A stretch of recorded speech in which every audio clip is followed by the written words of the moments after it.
इतिहास रच दिया है भारतीय जनता पार्टी ने पश्चिम बंगाल में। पश्चिम बंगाल में उनकी सरकार बनी है आजादी के बाद पहली बार।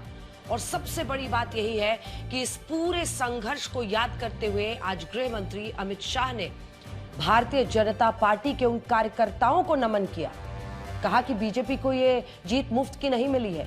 321 कार्यकर्ताओं ने अपनी प्राणों की आहुति दी है, संघर्षरत रहे और इसीलिए आज ये मकाम उनको हासिल हुआ है। शुभेंदु अधिकारी को सीएम पद के लिए घोषित कर दिया गया है। और शुभेंदु अधिकारी कल जब कवि गुरु रविंद्रनाथ टैगोर की जयंती पूरा बंगाल, पूरा देश मना रहा होगा, तब शुभेंदु अधिकारी परेड ग्राउंड में शपथ लेंगे मुख्यमंत्री के तौर पर। यह कहानी एक ऐसे शख्स की है, शुभेंदु अधिकारी, जिसका नाम है, जो ममता बनर्जी के बहुत करीबी थे, जिन्होंने राजनीति में कई संघर्ष किए, लेकिन वो इस मकाम तक पहुंचे कि आज वो ममता दीदी की कुर्सी पर खुद बैठ रहे हैं। वो बन रहे हैं मुख्यमंत्री पश्चिम बंगाल की। बहुत ज्यादा पुरानी बात नहीं है, लगभग 5-10 साल पहले ये सोचना भी मुश्किल था कि आपको बंगाल में ऐसे लोग मिलेंगे जो बीजेपी का नाम तक लेंगे। वहां पर या तो कांग्रेस, वामदल और उसके बाद से टीएमसी का शासन रहा। बीजेपी का नाम तक लेने वाले लोग नहीं मिलते थे। बीजेपी का चुनाव चिन्ह, उनका झंडा लेकर घूमने वालों को धीरे धीरे जुटाना, पार्टी को इस मकाम तक पहुंचाना और फिर ऐसे लोगों को जोड़ना अपने साथ जो पार्टी के लिए ताकत बने, जो धमकियों के बावजूद जमीन पर डटे रहे। बीजेपी के लिए यह संघर्ष बहुत लंबा रहा है और इसीलिए श्यामा प्रसाद मुखर्जी की धरती पर, जो एक तरह से भारतीय जनता पार्टी के लिए सबसे पूजनीय नेताओं में से एक है, उन्हीं श्यामा प्रसाद मुखर्जी की धरती पर आज बीजेपी अपना सरकार बना रही है। दूसरी बड़ी बात, बंगाल की अपनी एक संस्कृति है, बंगाल का अपना एक इतिहास है। बंगाल अपने आप में अगर आप देखिए तो चाहे वो लिटरेचर हो, चाहे वो विज्ञान हो, हर क्षेत्र में इतना संपूर्ण रहा है। इस देश को राष्ट्रगीत दिया है बंगाल ने, इस देश को राष्ट्रगान दिया है बंगाल ने।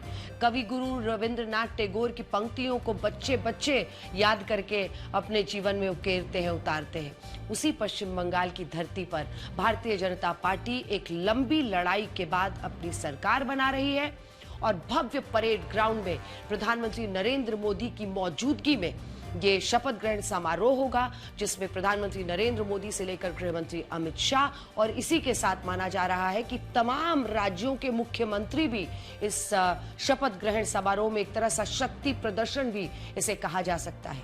आज गृह मंत्री अमित शाह शुभेंदु अधिकारी का नाम घोषित करने के बाद बहुत भावुक नजर आए। वो भावुक इस बात से थे कि उनके सामने इतना बड़ा विधायक दल बैठा हुआ था। उन्होंने कहा कि हमारी संख्या 1 से 3, 3 से 77 और आज देखिए इतना बड़ा विधायकों का समूह मेरे सामने बैठा हुआ है। अलग अंदाज में दिख रहे थे। अक्सर आपने उनको आक्रामक अंदाज में और किसी न किसी मुद्दे पर जवाब देते हुए सुना होगा, लेकिन आज बड़े हर्षित थे, अपने विधायकों को देखकर गदगद थे और इसी के साथ भावुक भी हुए। भावुक हुए जब उन्होंने कहा कि भारतीय जनता पार्टी का ये सफर कैसे गंगोत्री से लेकर गंगा सागर तक का अंग बंग कलिंग का ये पूरा सपना पूरा हुआ है। बीजेपी ने बंगाल में बाकायदा तैयारी ऐसी की, ऐसे कप्तान को मैदान में उतारा जो टीएमसी की फील्डिंग को बहुत अच्छे से समझता था। जी हां, अगर आज शुभेंदु अधिकारी मुख्यमंत्री पद की शपथ ले रहे हैं तो इसके पीछे कारण यही है। शुभेंदु अधिकारी, जिन्होंने ममता बनर्जी को इतने करीब से देखा था, सालों साल देखा था, वो जानते थे कि उनकी कमजोरी क्या है, उनकी मजबूती क्या है। याद कीजिए वो दिन जब लगभग साल 2020 में शुभेंदु अधिकारी बीजेपी में आए, तब सिर्फ 3 विधायक थे। वहां से लेकर ये 207 विधायकों का सफर, दरअसल उन्हें कमजोरी पता थी। ममता बनर्जी खुलकर मुस्लिम वोट बैंक की पॉलिटिक्स करती थी और उनकी इसी कमजोरी को उन्होंने अपनी ताकत बनाया। एक वक्त ऐसा भी था जब ममता बनर्जी छोड़कर, जब शुभेंदु अधिकारी टीएमसी छोड़कर जा रहे थे बीजेपी में, तो ममता बनर्जी ने कोशिश की उन्हें मनाने की। प्रशांत किशोर को उन्होंने उनके घर भेजा और ये कोशिश की कि प्रशांत किशोर किसी तरह से शुभेंदु अधिकारी को मना ले, समझा ले और टीएमसी में ही रोक ले। लेकिन शुभेंदु अधिकारी ने मन बना लिया था। उन्होंने अपने तिरस्कार को ही ममता बनर्जी के तिलिस्म को तोड़ने का सबसे बड़ी ताकत बना डाला। वो अडिग रहे, वो आगे बढ़े, एक स्ट्रैटेजी के तहत बढ़े। उन्होंने हिंदुत्व की पिच पर उतरकर जबरदस्त बैटिंग की और शायद यही वजह थी कि आज अंजाम यह है 207 विधायक बीजेपी के वो सीएम बन रहे।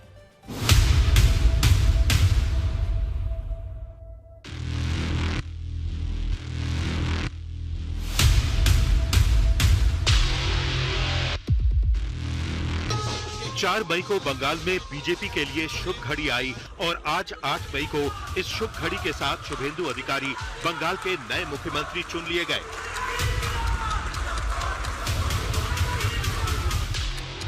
सिर्फ 6 साल पहले तक शुभेंदु अधिकारी ममता बनर्जी के सबसे भरोसेमंद सिपहसालार थे।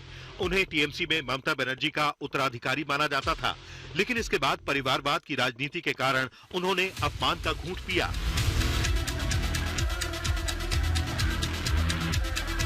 अभिषेक बनर्जी को आगे बढ़ाने के लिए ममता बनर्जी ने अपने खून पसीने से टीएमसी को सींचने वाले शुभेंदु अधिकारी को किनारे लगा दिया, लेकिन यही तिरस्कार साल 2026 में ममता बनर्जी के तिलिस्म को तोड़ने की ताकत बना और बंगाल में बीजेपी का झंडा फहराने का सपना पूरा हो गया। शुभेंदु दा ने गत चुनाव में दीदी को नंदीग्राम में हराया था। मैंने दीदी का एक इंटरव्यू देखा था, वो कहती थी मैं इनके गढ़ में लड़ने के लिए चली गई। दीदी इस बार तो शुभेंदु दा ने आपके घर में आकर हराया है। केंद्रीय पर्यवेक्षक के रूप में मैं श्री शुभेंदु अधिकारी जी को पश्चिम बंगाल विधानमंडल दल के नेता के रूप में निर्वाचित घोषित करता हूं। शुभेंदु अधिकारी बंगाल की राजनीति में जायंट किलर बनकर उभरे और ऐसा नहीं है कि ममता बनर्जी उनकी योग्यता को जानती नहीं थी। 2007 में नंदीग्राम की लाल मिट्टी पर संघर्ष करने से लेकर 34 साल पुराने वाम शासन की जड़ों को हिलाने तक शुभेंदु अधिकारी ने ममता बनर्जी के लिए सब कुछ किया। साल 2019 तक शुभेंदु अधिकारी टीएमसी में ममता बनर्जी के बाद नंबर 2 माने जाते थे। उनकी टीएमसी के कैडर पर मजबूत पकड़ थी और ये बात ममता बनर्जी भी जानती थी। लेकिन इसके बाद शुभेंदु अधिकारी के साथ वही हुआ जो ज्यादातर परिवारवाद वाली पार्टियों में होता है। अभिषेक बनर्जी को आगे बढ़ाने के लिए शुभेंदु अधिकारी को पीछे धक्का दिया जाने लगा। स्थिति ये हो गई कि ममता बनर्जी भी शुभेंदु अधिकारी की अनदेखी करने लगी। उनसे ये उम्मीद की गई कि वो जैसे ममता बनर्जी के सिपहसालार बने, वैसे ही अभिषेक बनर्जी के भी साथी बनेंगे। ये शुभेंदु अधिकारी के साथ नाइंसाफी थी और इसे ममता बनर्जी भी समझ रही थी, लेकिन इसके बावजूद ऐसा होने दिया गया।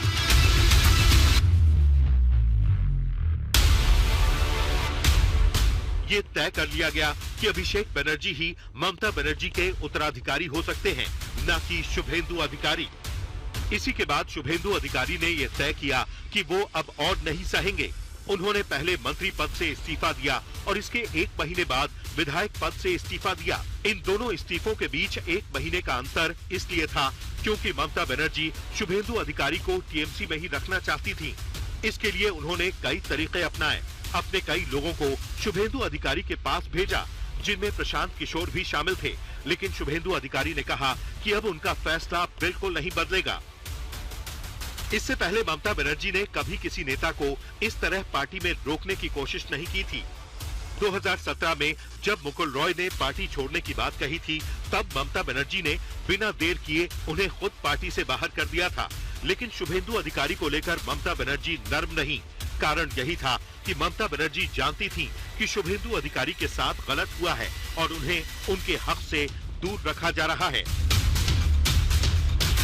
अभिषेक बनर्जी के कारण शुभेंदु अधिकारी टीएमसी से निकलकर बीजेपी में आए और आज वो बंगाल में बीजेपी की पहली सरकार के मुख्यमंत्री बनने वाले हैं। আমি তাদের সবাইকে অন্তর থেকে প্রণাম দিন জানাতে চাই। আপনাদের সকলের সহযোগিতায় আমরা জিতেছি। ভয় আউট, ভরসা ইন। शुभेंदु अधिकारी को बीजेपी ने इसलिए भी मुख्यमंत्री चुना क्योंकि वो चुनावों में पार्टी की जीत का बड़ा फैक्टर बने। जिस मेदिनीपुर क्षेत्र पर शुभेंदु अधिकारी की मजबूत पकड़ थी, वहां बीजेपी की जीत का स्ट्राइक रेट 96% रहा। मेदिनीपुर क्षेत्र की 56 में से 54 सीटें शुभेंदु अधिकारी ने बीजेपी को जिताई और सिर्फ 2 सीटें ही टीएमसी जीत पाई। ये करिश्मा कम था कि शुभेंदु अधिकारी ने ममता बनर्जी को उनके गढ़ में घुसकर हराया और उनसे भवानीपुर सीट भी छीन ली। शुभेंदु अधिकारी की यही जीत उनके मुख्यमंत्री बनने की सबसे बड़ी योग्यता साबित हुई।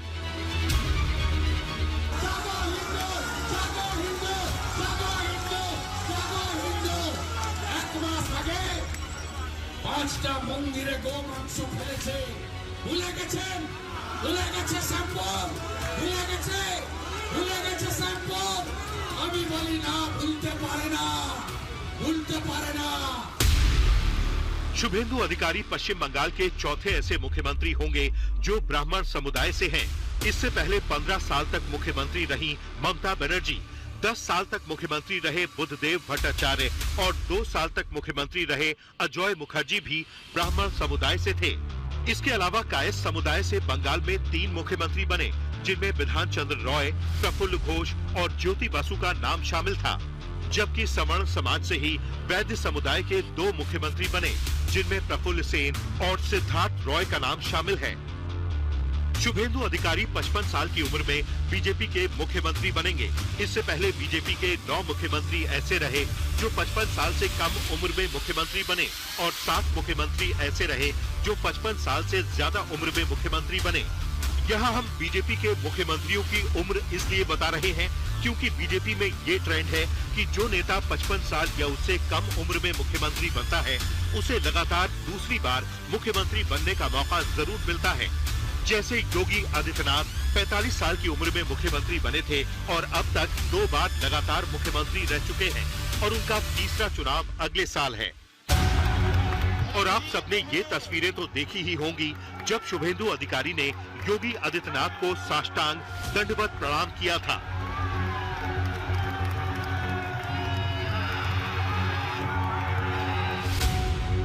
मौजूदा वक्त में शुभेंदु अधिकारी बीजेपी के 5वें ऐसे मुख्यमंत्री होंगे जो दूसरी पार्टी से आए हैं। उनसे पहले बिहार में सम्राट चौधरी मुख्यमंत्री बने जो आरजेडी से बीजेपी में आए थे। असम में हिमंता बिस्वा शर्मा मुख्यमंत्री बने जो कांग्रेस से बीजेपी में आए थे। त्रिपुरा में मानिक साहा मुख्यमंत्री बने और वो भी कांग्रेस से बीजेपी में आए थे। और अरुणाचल प्रदेश में पेमा खांडू मुख्यमंत्री बने और वो भी कांग्रेस से पार्टी बदलकर बीजेपी में आए थे। यहाँ बीजेपी का एक खास पैटर्न ये भी है कि वो उन राज्यों में मुख्यमंत्री को लेकर प्रयोग नहीं करती जहाँ उसे पहली बार जीत मिलती है या जहाँ उसका बहुत मजबूत कैडर नहीं होता। असम में भी उसने यही किया और अब पश्चिम बंगाल में भी वो यही कर रही है। आज हमने बंगाल में भारतीय जनता पार्टी की जीत और मुख्यमंत्री शुभेंदु अधिकारी के काम पर एक डॉक्यूमेंट्री आपके लिए बनाई है। आइए आपको ये डॉक्यूमेंट्री दिखाते हैं जिससे आपको पता चलेगा कि शून्य से सत्ता के शिखर तक का ये सफर कैसे तय किया गया। मैं श्री शुभेंदु अधिकारी जी को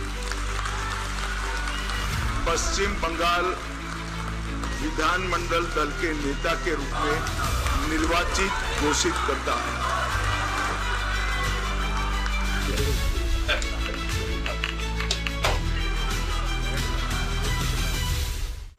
बंगाल में हुए उलटफेर के पीछे एक और कहानी है और इस कहानी के सबसे बड़े किरदार हैं शुभेंदु अधिकारी। पश्चिम बंगाल में टीएमसी के वोटर्स को उनके लिए लॉयल माना जाता था और वहां जमीन पर टीएमसी का इतना मजबूत काडर था कि बीजेपी के लिए बंगाल में पैर घुसाना मुश्किल था। 2021 में बीजेपी से यह चूक भी हुई थी कि जब 3 से 77 सीटें पर पहुंची लेकिन टीएमसी को वो हरा नहीं पाई। इसके बाद शुभेंदु अधिकारी ने टीएमसी के काडर की वो काट निकाली जिसने भारत के चुनावी इतिहास में एक नई मिसाल पेश कर दी। आज हम आपको शुभेंदु अधिकारी की वो कहानी बताना चाहते हैं जिससे आप ये समझ पाएंगे कि बीजेपी ने शुभेंदु अधिकारी की मदद से ग्राउंड पर टीएमसी के काडर को कैसे मात दी। देखिए, तारीख 19 दिसंबर 2020 जब शुभेंदु अधिकारी ममता बनर्जी का साथ छोड़कर भगवा रंग में रंग चुके थे, उन्हें अमित शाह ने बीजेपी में शामिल कराया और आज इस घटना के 1966 दिन बाद जब बंगाल में बीजेपी पहली बार सरकार पर काबिज हो रही है तो मुख्यमंत्री के रूप में जो नाम पुकारा गया वो नाम है शुभेंदु अधिकारी और इस नाम का ऐलान किया खुद गृह मंत्री अमित शाह ने।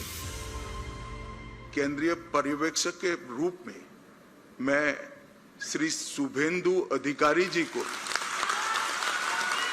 पश्चिम बंगाल विधानमंडल दल के नेता के रूप में निर्वाचित घोषित करता हूं।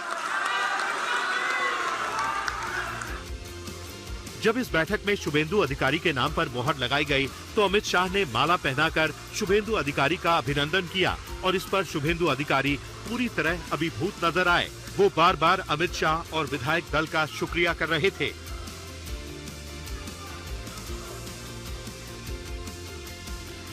आज बंगाल में वो हो गया जो आजादी के बाद से बीजेपी और जनसंघ के न जाने कितने नेताओं का सपना था और अब इतिहास में पहली बार बीजेपी कोलकाता की कुर्सी पर काबिज हो रही है। इस बार जो जन समर्थन मिला है उसका आभार व्यक्त करने के लिए भाजपा के कार्यकर्ता के नाते मेरे पास शब्द नहीं है। हमारा विधायकों का जीत का एवरेज मार्जिन 28,000 है। 28,000 वोट से हम सब जीते हैं, एवरेज निकाल देता हूं। और 3 से 77, 77 से 203 की 207 की जो यात्रा हुई है वो अभूतपूर्व है। 23 प्रशासनिक जिलों में से 9 जिले ऐसे हैं जहां दीदी का खाता भी नहीं खुला है। सुपड़ा साफ हो गया। मैंने ऐसा प्रचंड जनादेश देखा नहीं है। सरकार परफॉर्म करती है तब तो मिलता है, मगर जहां ऑपोजिशन में है, विरोधी दल के नेता को बोलने का कोई मौका नहीं दिया जाता है, जनता की भावनाओं को उजागर करने का मौका नहीं दिया जाता है, वहां पर 9 जिलों में शून्य सत्ताधारी दल का। ये केवल और केवल ईश्वर और बंगाल की जनता की कृपा है। विधानसभा चुनावों में बीजेपी ने ममता बनर्जी की पार्टी को भले ही पहली बार हराया हो, लेकिन शुभेंदु अधिकारी एक ऐसा नाम है जिसने ममता बनर्जी को व्यक्तिगत तौर पर लगातार 2 बार शिकस्त दी और आज बंगाल की कुर्सी उनके नाम लिखी जा चुकी है।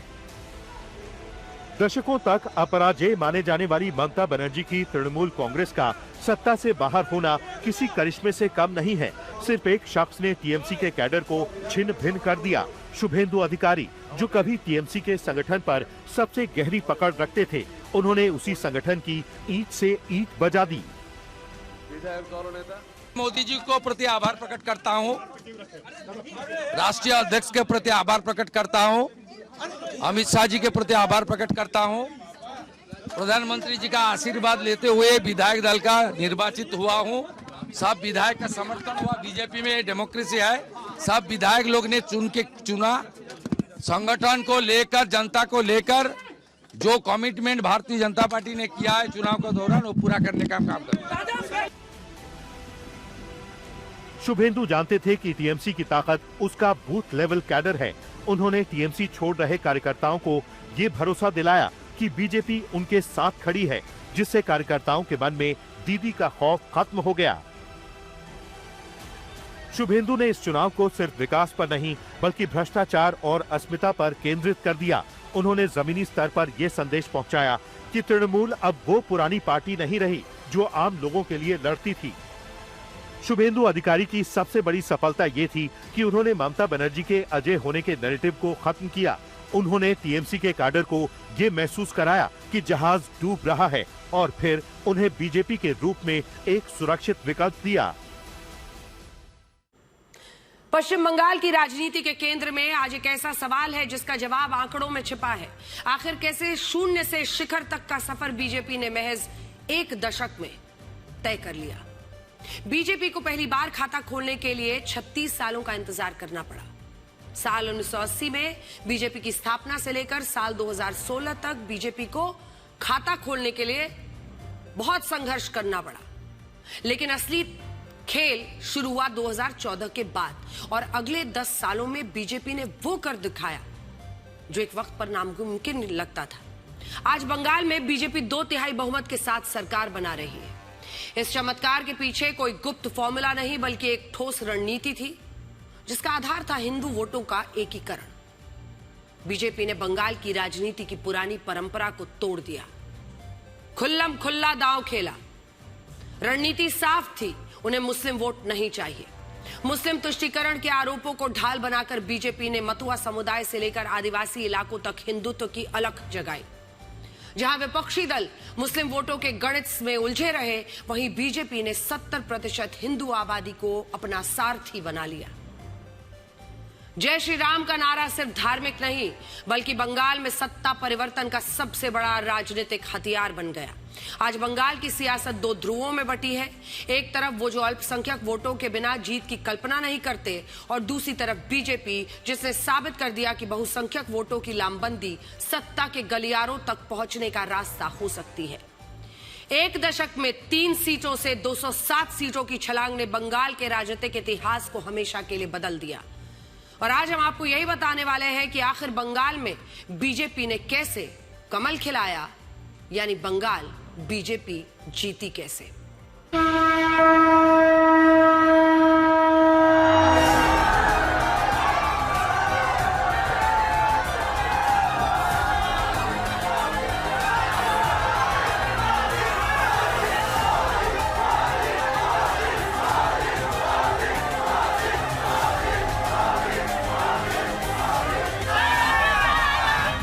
असम के बाद पश्चिम बंगाल भारत का दूसरा ऐसा राज्य है जहां 27% से ज्यादा मुस्लिम आबादी होने के बाद भी बीजेपी ने प्रचंड बहुमत हासिल किया। ये इसलिए हो पाया क्योंकि इस बार पश्चिम बंगाल में काउंटर कंसोलिडेशन हुआ। हर बार मुसलमान अपना एक मुश्त वोट टीएमसी को देते थे, लेकिन इस बार बड़ी संख्या में हिंदुओं ने भी अपना एक मुश्त वोट बीजेपी को दिया।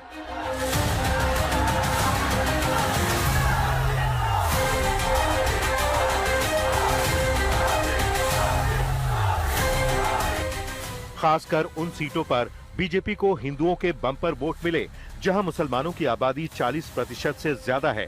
ऐसी 62 सीटों में से 18 सीटों पर बीजेपी की शानदार जीत हुई। उसे 15 सीटों का फायदा हुआ, जबकि टीएमसी को इन्हीं मुस्लिम फैक्टर वाले इलाकों में 20 सीटों का नुकसान हुआ। ये बदलाव सिर्फ एक दिन, एक महीने या एक साल में नहीं आया और ऐसा भी नहीं है कि सिर्फ बीजेपी ने खुद हिंदुत्व का ये लॉन्च पैड तैयार किया। बंगाल की धरती पर अगर कमल खिला तो इसके लिए ममता बनर्जी ने खुद बीजेपी को जमीन तैयार करके दी। टीएमसी ने मुसलमानों पर जितनी ममता दिखाई उतने ही हिंदू बीजेपी के साथ एकजुट होते गए और इसकी पहली नींव साल 2016 में यानी आज से 10 साल पहले रखी गई थी। साल 2016 का बंगाल सांप्रदायिक राजनीति के दलदल में बुरी तरह धंस चुका था। चारों तरफ एक ही सवाल था कि मुसलमानों पर सरकार की इतनी ममता क्यों है। उस दौर में मुहर्रम उसी दिन पड़ रहा था जिस दिन पूरे राज्य में दुर्गा विसर्जन होना था। अगर सरकार चाहती तो वो ना मुहर्रम को रोकती और ना दुर्गा विसर्जन को। इससे सांप्रदायिक सौहार्द भी मजबूत होता। इसके लिए बस ममता बनर्जी की सरकार को पूरे राज्य में सुरक्षा के कड़े इंतजाम करने थे, लेकिन सरकार ने ऐसा नहीं किया। सरकार ने इसे एक मौका समझा। मौका पश्चिम बंगाल के 27% मुसलमानों को खुश करने का, मौका मुस्लिम वोट बैंक को मजबूत करने का और मौका मुसलमानों को ये बताने का कि टीएमसी चुनावों में उनका एक मुश्त वोट मिलने से गदगद है और वो उनकी भावनाओं का ख्याल रखेगी। सरकार ने ऐसा किया भी। ममता बनर्जी मीडिया के सामने आई और उन्होंने ये ऐलान कर दिया कि 2016 का मुहर्रम जुलूस बिल्कुल नहीं रुकेगा।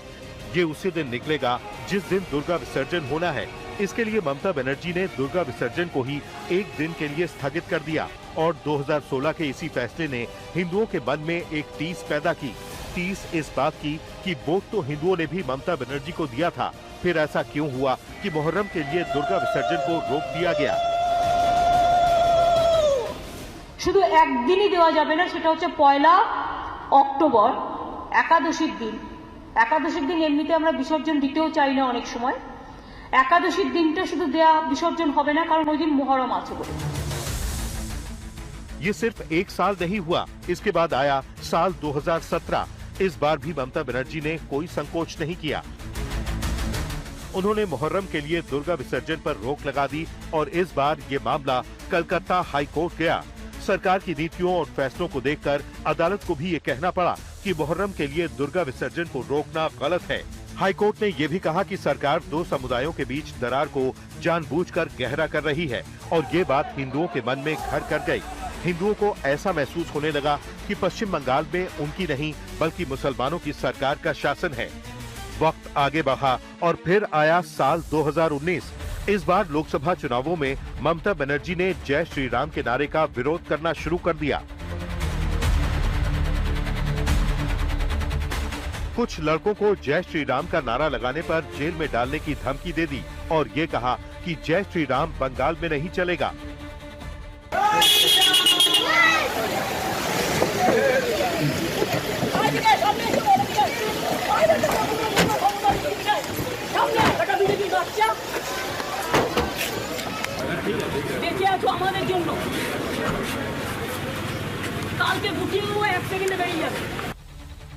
इस बार भी ममता बनर्जी ने बीजेपी की जमीन तैयार की और प्रधानमंत्री मोदी ने अपनी रैलियों में इसे एक बड़ा मुद्दा बना लिया।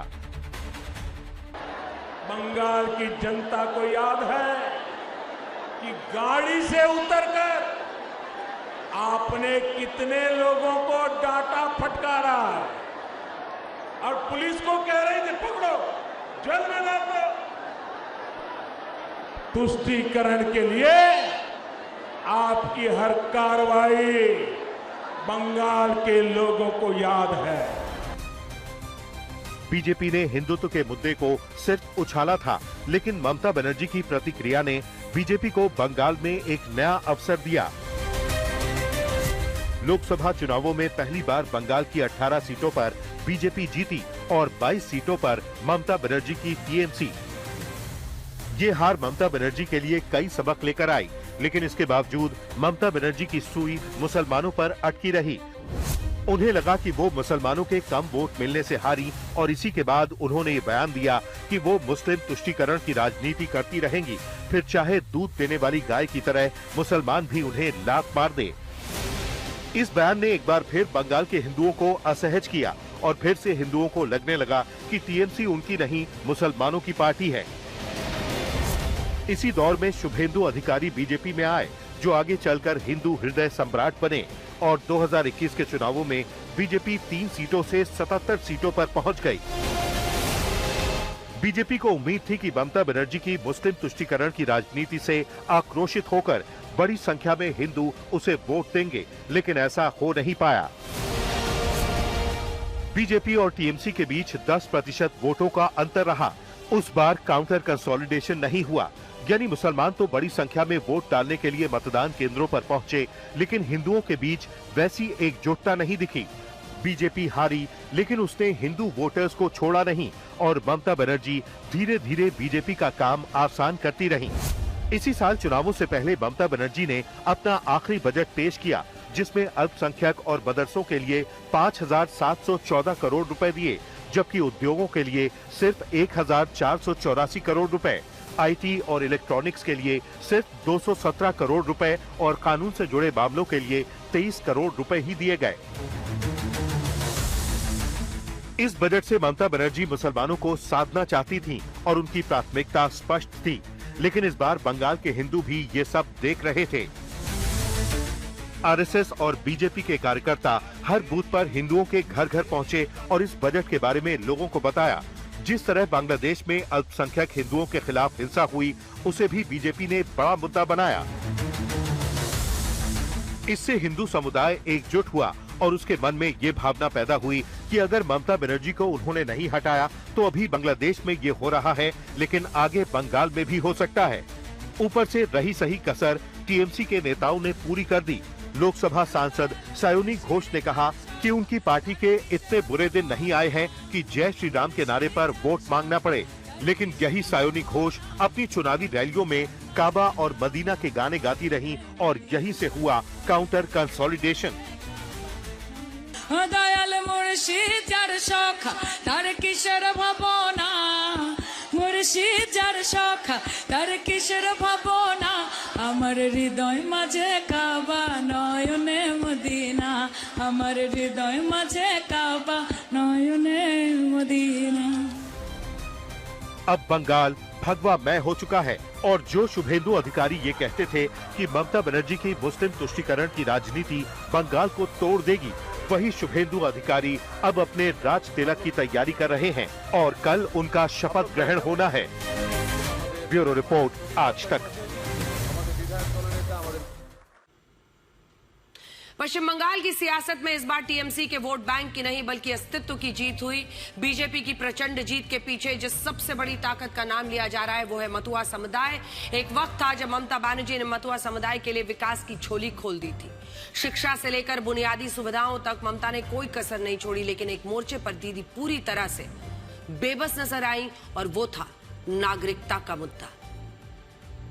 है हिंदू, आए हैं बांग्लादेश से, लेकिन यहां पर वो अपने ही मतलब पश्चिम बंगाल में जहां वो रह रहे थे अलग अलग टेंट्स में रहते थे और एक तरह से रेफ्यूजी की जिंदगी जी रहे थे। बीजेपी ने इसी कमजोर नफ्स को पकड़ा। पार्टी जानती थी मतुआ समुदाय के लिए पहचान का संकट सबसे बड़ा है। केंद्र सरकार सीएए को लेकर आई और मतुआ समुदाय को सीधे नागरिकता का अधिकार थमा दिया। यानी मतुआ समुदाय के कुछ लोग पहले से भारत के नागरिक थे, लेकिन जो नहीं थे अब वो भी नागरिक बन गए। नतीजा सबके सामने है। जिस समुदाय को ममता अपना वोट बैंक मानती थी, उसी समुदाय ने इस बार बीजेपी का समर्थन किया। ममता का अभेद्य किला ढह गया। रणनीति पर बीजेपी ने 2014 से काम शुरू किया था और इस बार वो काम आया। ये नया एम फैक्टर मतुआ फैक्टर है। ये नया एम फैक्टर कैसे ममता बनर्जी के एम फैक्टर पर हावी साबित हुआ, वो पूरी कहानी देखिए।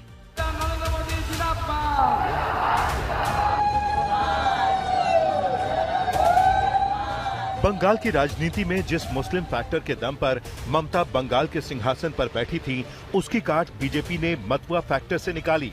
नदिया, नॉर्थ 24 परगना और साउथ 24 परगना से लेकर मालदा तक फैला ये वो समुदाय है जो करीब 34 से 40 विधानसभा सीटों की किस्मत लिखता है।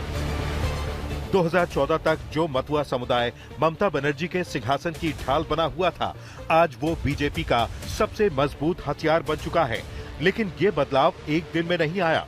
इसके पीछे है प्रधानमंत्री नरेंद्र मोदी की लॉन्ग टर्म स्ट्रैटेजी। नागरिकता का वो वादा जो सीएए बनकर जमीन पर उतरा और एक ऐसा इमोशनल कनेक्ट जिसने ठाकुरबाड़ी की दहलीज तक बीजेपी को पहुंचा दिया और इस तरह बीजेपी ने मतुआ फैक्टर से जीत का सफर तय किया। कहानी शुरू होती है 2014 से। तब मतुआ समुदाय पूरी तरह तृणमूल कांग्रेस के साथ था।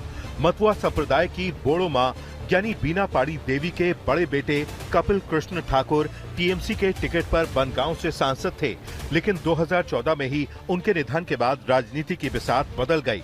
ममता बनर्जी ने कपिल कृष्ण की पत्नी ममता बाला ठाकुर को उपचुनाव लड़ाया और इस वक्त बीजेपी को सही मौका दिखा। बीजेपी की नजर इस वोट बैंक की दरार पर थी और उसने ठाकुर परिवार के दूसरे धड़े यानी छोटे भाई के परिवार को अपनी ओर खींचा। हालांकि उपचुनाव में जीत टीएमसी की ममता बाला ठाकुर को ही मिली। बीजेपी ने बोडो मां के पोते शांतनु ठाकुर को जिम्मेदारी सौंपी और इस तरह मतुआ समुदाय के केंद्र ठाकुरबाड़ी में दो फाड़ हो गए। एक तरफ ममता बाला ठाकुर टीएमसी में तो दूसरी तरफ शांतनु ठाकुर बीजेपी में। मतुआ समुदाय को सबसे बड़ा तोहफा बीजेपी ने नागरिकता कानून से दिया, जो ममता बनर्जी के दायरे से बाहर था। ममता ने मतुआ समुदाय के लिए यूनिवर्सिटी बनाई, विकास बोर्ड बनाया, लेकिन वो एक चीज नहीं दे सकती थी और वो थी नागरिकता। मतुआओं को डरने की कोई जरूरत नहीं है। ये भारतीय जनता पार्टी का वादा है। जो शरणार्थी बंगाल में आए हैं वो भारत के नागरिक है। इनका कोई नुकसान नहीं कर सकता, ममता बनर्जी भी नहीं कर सकती। विभाजन और 1971 के युद्ध के बाद बांग्लादेश से आए इन शरणार्थियों के लिए नागरिकता महज एक कागज नहीं, पहचान और सम्मान की लड़ाई थी। बीजेपी ने इसी नब्ज को पकड़ा। प्रधानमंत्री मोदी और अमित शाह ने बार बार भरोसा दिलाया कि सीएए आएगा और मतुआ समुदाय के लोगों को भारत का वैध नागरिक बनाएगा। 2024 में कानून लागू कर बीजेपी ने दिखा दिया कि उसकी रणनीति चुनावी नहीं बल्कि डिलीवरी आधारित है।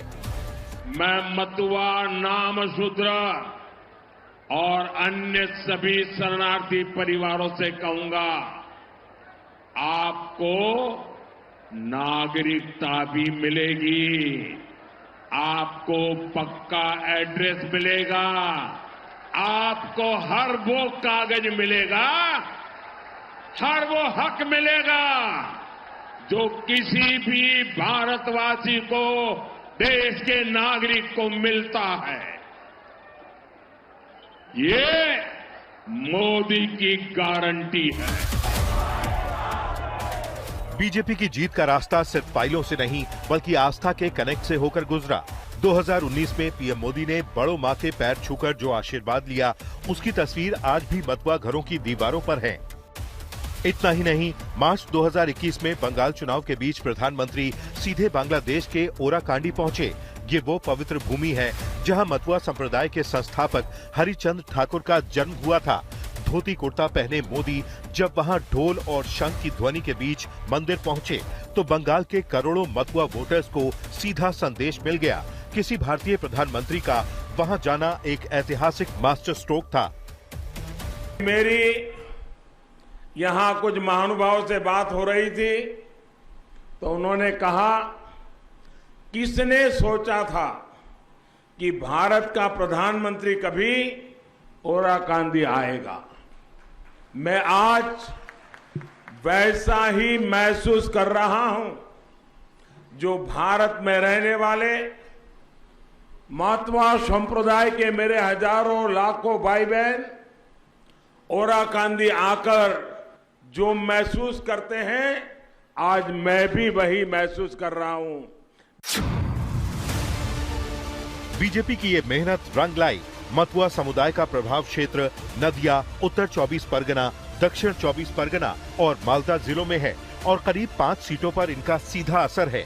2019 में बनगांव और राणाघाट जैसी लोकसभा सीटों पर बीजेपी ने ऐतिहासिक जीत दर्ज की। 2021 में जब पूरे बंगाल में टीएमसी की लहर थी, तब भी मतुआ बहुल इलाकों में बीजेपी ने अपना वोट शेयर और सीटें बनाए रखी। ये दीदी मतुआ समाज वालों को धमकाती कि अगर हम आए तो आपके वोट चले जाएंगे। अरे दीदी, ये मतुआ समाज तो हमारा प्राण है, प्राण है, इसको कोई छू नहीं सकता। कोई मतुआ समाज के, नमो शूद्र समाज के व्यक्ति को डरने की जरूरत नहीं है। बीजेपी ने साबित कर दिया कि उनकी रणनीति शॉर्ट टर्म नहीं होती। उन्होंने एक तरफ ठाकुर परिवार के शांतनु ठाकुर को केंद्र में मंत्री बनाकर प्रतिनिधित्व दिया तो दूसरी तरफ सीएए के जरिए कानून की ताकत दी। ममता बनर्जी ने आखिर तक मतुआ विकास बोर्ड के जरिए संघर्ष किया, लेकिन नागरिकता का जो ठप्पा बीजेपी ने लगाया है उसने मतुआ समुदाय को भगवा रंग में रंग दिया है। बंगाल की सत्ता का रास्ता अब मतुआ के हरि बोल से होकर ही गुजरता है। मतुआ समुदाय अब सिर्फ शरणार्थी नहीं बल्कि बंगाल की राजनीति के किंग मेकर हैं और इस किंग मेकर को अपने पाले में लाकर बीजेपी ने दीदी के मुस्लिम फैक्टर को एक बड़ी चुनौती दे दी है।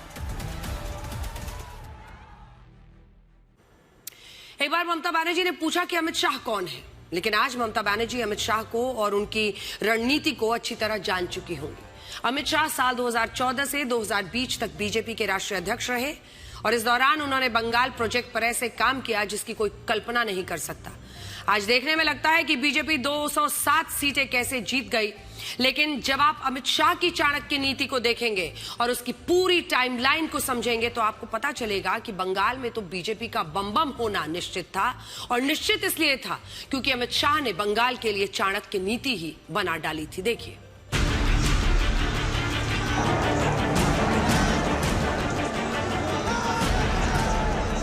दीदी अगर आप देख सकती है तो देख लीजिए, सुन सकती है तो सुन लीजिए।